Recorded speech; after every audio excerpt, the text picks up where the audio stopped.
Hi, I wanted to come on here today and I wanted to use the zodiac signs as a guide to the ultimate role models of masculine and feminine energy. I have been speaking about the energies of water and fire and how they are the ultimate representation of masculine and feminine energy.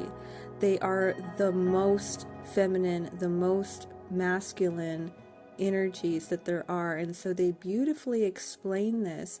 And I really find that this can really help you on your journey to understand our roles and the energy of stepping into your divine feminine or your divine masculine energy, and to use them as a guide to be showing you what this energy should be looking at.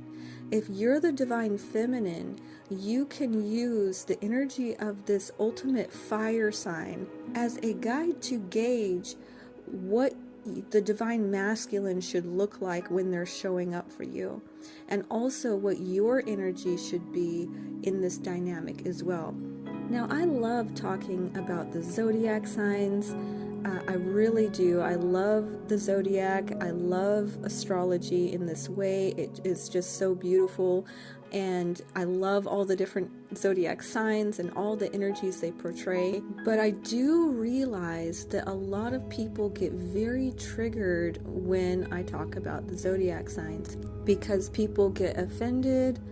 They may get a little bit jealous even of other zodiac signs, or in some other cases may feel that their zodiac sign wasn't highlighted or something. So please try not to be triggered by the information.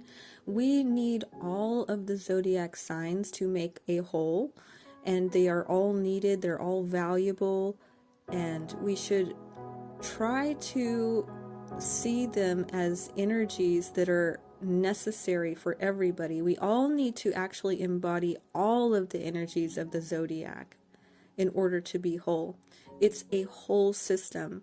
And so we don't want to think that ours is better than anybody else's, and we also don't want to think that anybody else's is lesser or anything of this kind. It's really best if you can just, see it as a whole system, as I'm saying here. Because it's a whole system, and we need to learn how to not get so triggered when our specific zodiac sign is being mentioned. And also remember, we are more than our sun sign. We have a whole chart full of different placements, and so you may be one particular sign in the sun energy, but then you can have a stellium in a whole different sign, which is going to completely change the energy within your chart, within who you are, basically. So that being said, I'll go ahead and get started here. So as I mentioned, the fire signs in the zodiac are the most masculine energy within the zodiac, and the water signs are the most feminine energy within the zodiac. Now, if we are to take the zodiac wheel and lay it out in a line, and we put Aries at the start and Pisces at the very end, because they are the beginning and the end.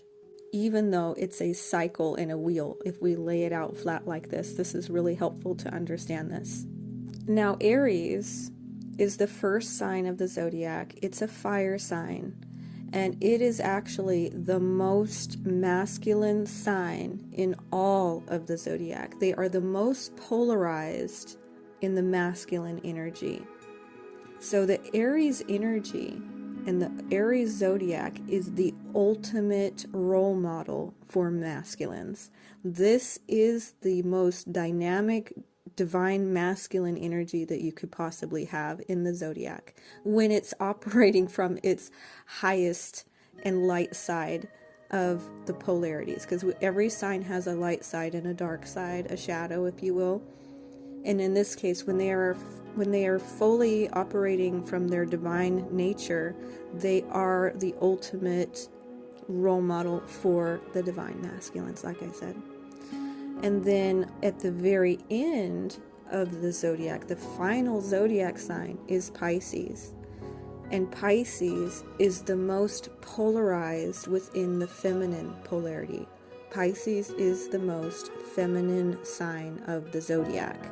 And the Pisces energy, or the Pisces sign, when it's in its highest form, when it's operating from that divine nature, its most positive traits, it is the ultimate role model for the divine feminines.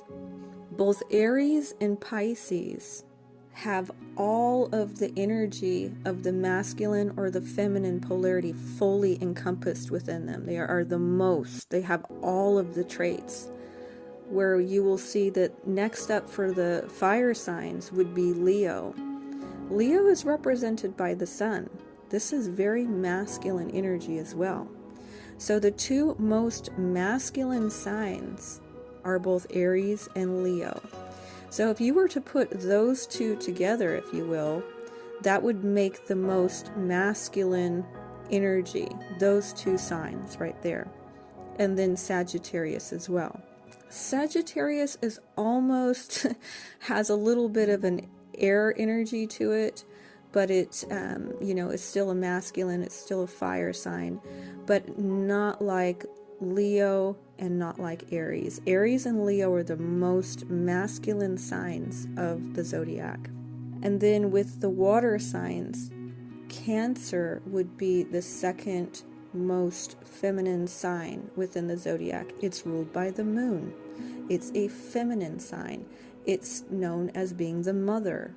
It's a very nurturing sign. So Pisces and Cancer would be the most feminine signs within the zodiac. And then we have Scorpio. Scorpio is very feminine as well, but it's ruled by Mars, which is the god of war, and also by Pluto. So it doesn't quite have that same dynamic as both Cancer and Pisces. Cancer and Pisces are really embodying that really powerful divine feminine energy of that nurturing motherly energy. So actually you will see a lot of Aries and Pisces connecting, getting together.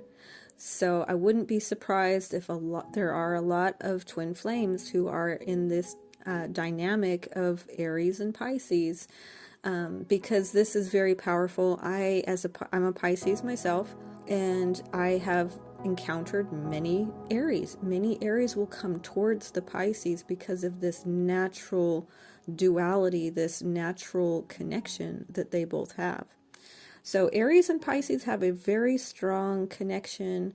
It's very powerful because of this. It's very hard to explain, but basically because of this ultimate polarization, being ultimate feminine and ultimate masculine, they come together very magnetically. And then you'll also see a lot of Cancer and Leo together. Now we have here the dynamic of the sun and the moon. So you're going to see, a lot of Cancer and Leos together. They naturally gravitate to each other because of this dynamic, this sun-moon dynamic. And then you'll also see a lot of Scorpios and Sagittarius as well. So that you'll see this happening as well. You'll see these two gravitate towards each other. And I've actually seen a lot of both Sagittarius or Scorpios have a lot of those other signs within their chart. So I've seen a lot of Scorpios having a lot of Sagittarius within their chart, and I've seen a lot of Sagittarius with a lot of Scorpio in their chart. So this is something, there's this natural sort of melding and molding together that they do. That being said, I have seen a tremendous amount of Leos and Scorpios together as twin flames as well. This is a very powerful dynamic. So, we have the Sun and the Mars energy and the Pluto energy. So it's kind of like that light and dark energy kind of polarized, that contrast pretty heavily being played out with the Scorpio energy and the Sun energy. So we see that a lot within the twin flames. Now, like I was saying, Aries is the most masculine. It's really embodying all of those characteristics.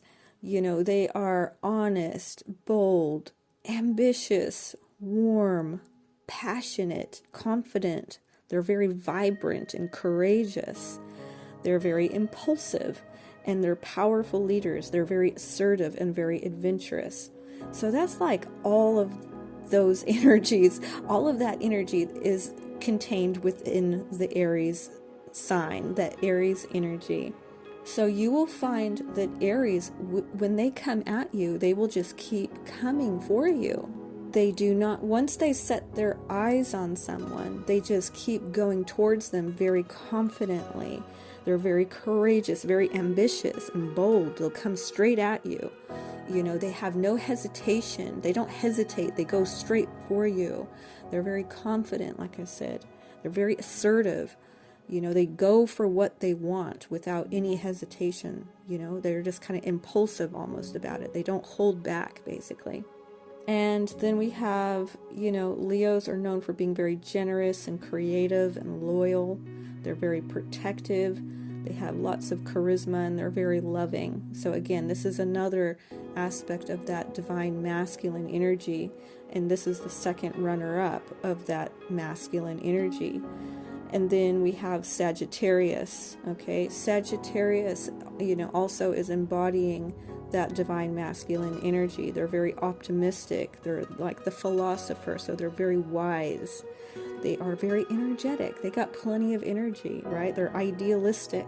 They're very independent, and they're very curious. So those are the masculine traits. Those are the most masculine signs within the zodiac, and we can use them as a guide or as a role model to show us what it should look like. That's exactly what it should look like. You can see Aries as the ultimate, but then if you put those all together, you will see that that is the masculine energy in its fullness, when it's in its divine energy. And then we have the water signs. You know, starting with Cancer, you know, Cancers are known for being moody. They're emotional. They're sensitive. They're very loving and protective and very mothering, very nurturing. And these are definitely aspects of the feminine energy. And then we have Scorpio up next. Scorpio, you know, they're known for being very loyal, very magnetic, very passionate, mysterious, secretive, and very intense. This is also sort of that part of the dark feminine, you could say. Scorpio sort of embodies that dark femininity.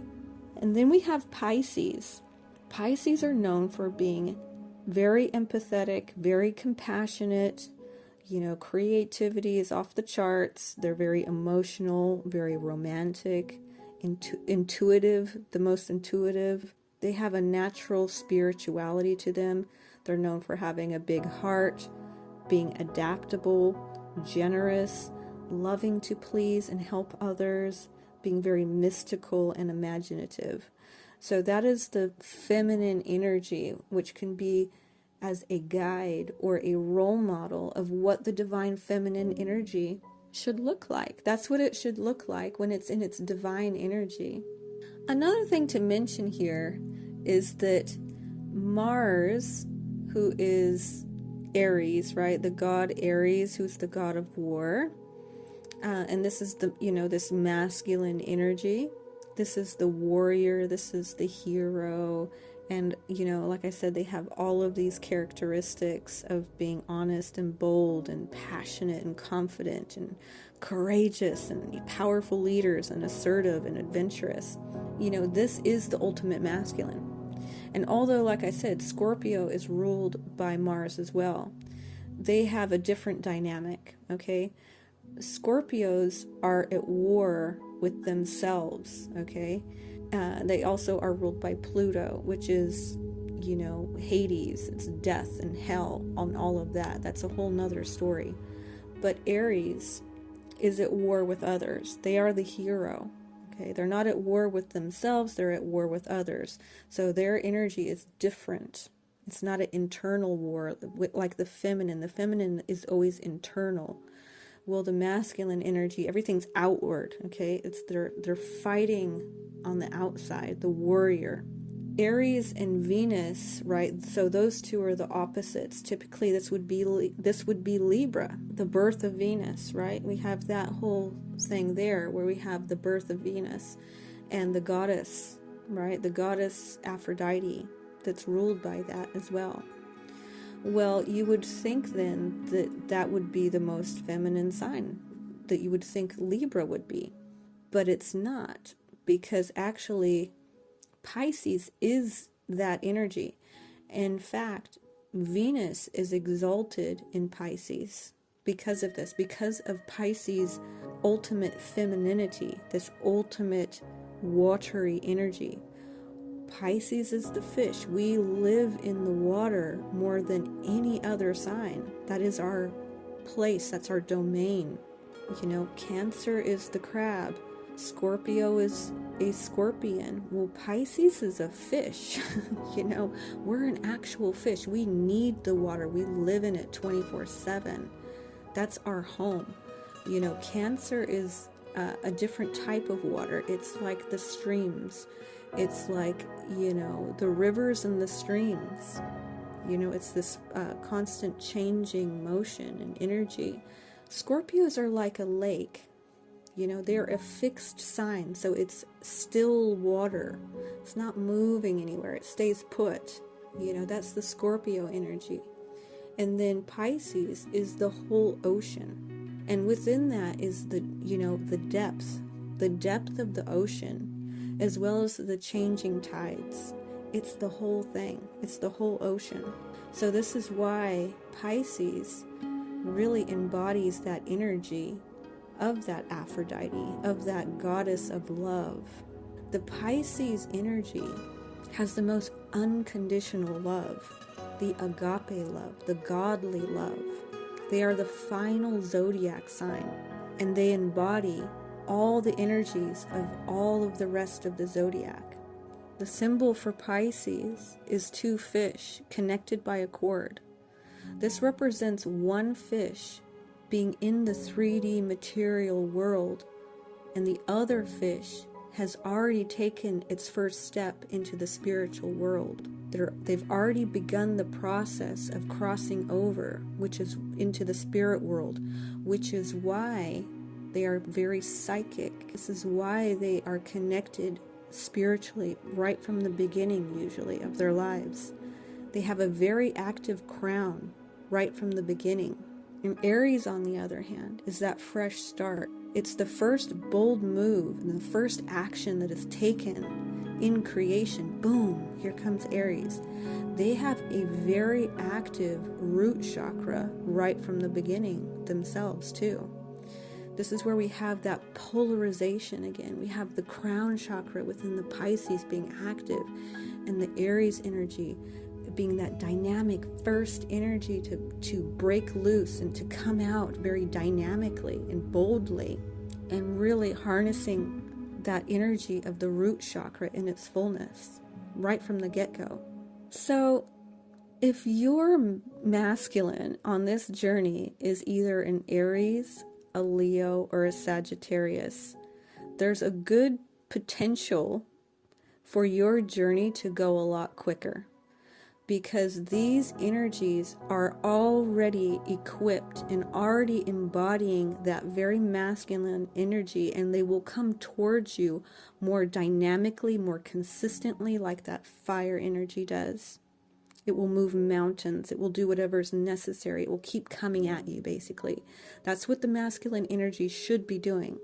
Should be coming at you and consistently coming at you. Boom, boom, boom. They keep coming. They don't stop. They just, boom, I'm back. I'm back. You know, they keep coming back. And if you have a divine masculine who is a water sign, that's a Pisces, a Scorpio, or a Cancer, there's a good likelihood that your journey could take a little bit longer, because of the fact that this energy, those water signs, are very feminine in nature, and they have a more of a retreating nature to them. They're always taking a step backwards, inward, because those water energies go inward. It's not an outward dynamic energy, especially if it's a Pisces.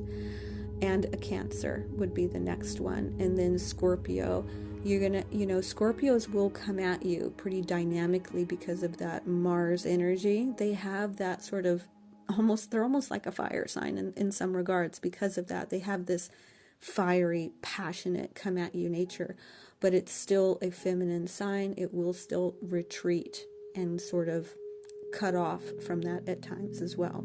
The other signs that would potentially be a little bit quicker here are going to be the earth signs, actually. That's Taurus, Virgo, and Capricorn.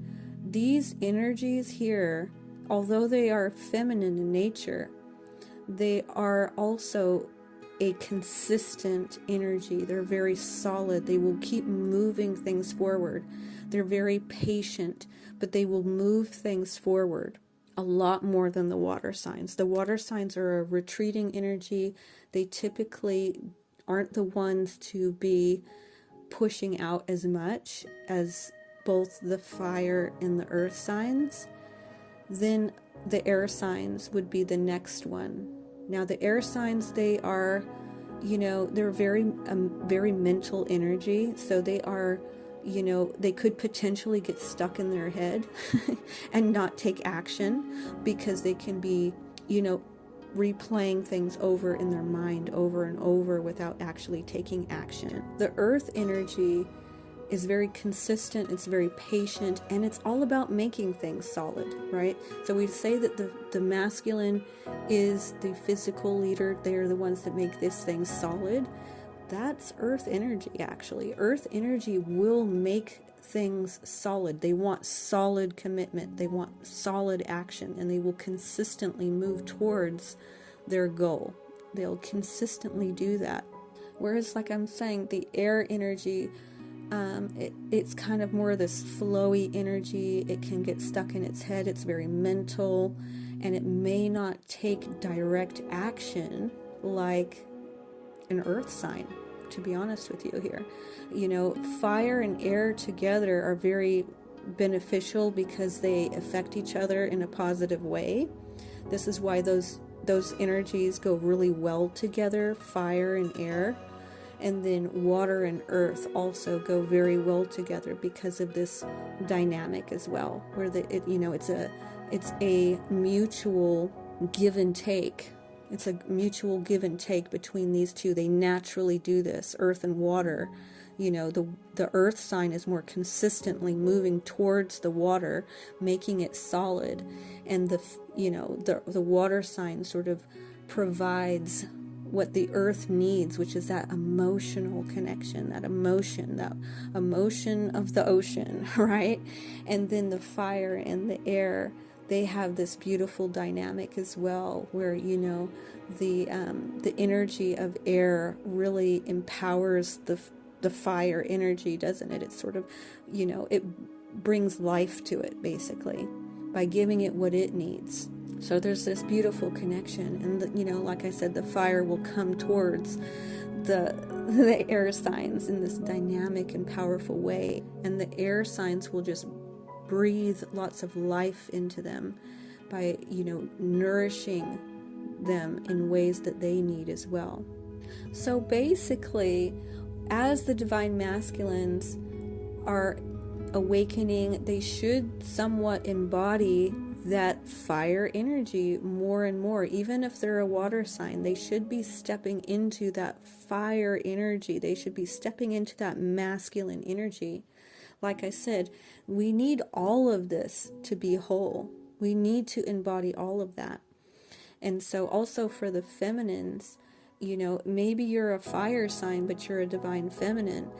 You're going to have to start learning how to embody that softer side of the water, that water energy, and it will be natural. It will be very natural for you just to start embodying that watery nature, that all those characteristics.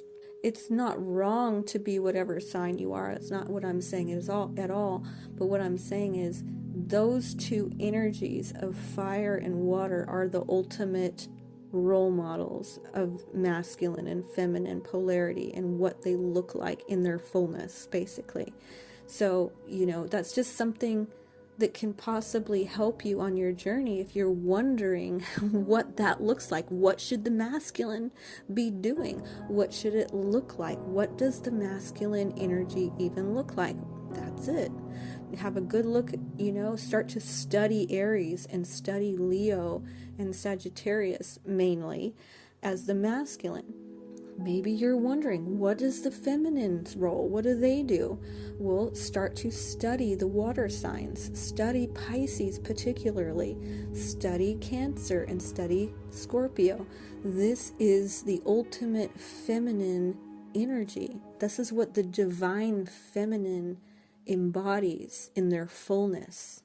This is the fullness of it. So anyway, I hope you found that helpful. I'm going to go ahead and finish off here for today. I am sending you so much love. I thank you so much for listening, and I will talk to you later. Bye.